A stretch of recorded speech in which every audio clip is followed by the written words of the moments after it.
నిన్ను కూడా వెతుకుతున్నాడు. ఈరోజు నువ్వు దొరికినట్లయితే నీ జీవితం ఆశీర్వాదంగా మారుతుంది. మొదటిగా ఆయనకు నువ్వు దొరికావు అంటే చాలు, ఆయన నిన్ను బట్టి సంతోషిస్తాడు. పరలోకం సంతోషించేదే ఈ లోకంలో ఉన్నటువంటి సంతోషాలను బట్టి కాదు. మనం రకరకాల సంతోషాలకు అలవాటు పడ్డాం.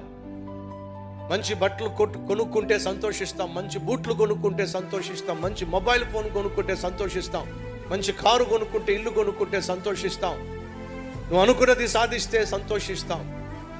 కానీ దేవుడికి వచ్చే ఒకే ఒక సంతోషం అని తెలుసా?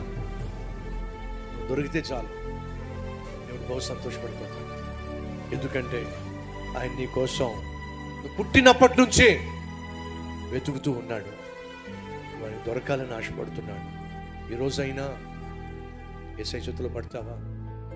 ఈరోజైనా ప్రభువా ఉన్న ఫలాన్ని నేను నీకు దొరుకుతున్నానయ్యా, నీ చేతికి అప్పగిస్తున్నానయ్యా, అన్ని జీవితాన్ని ప్రభువుకి అంకితం చేస్తావా?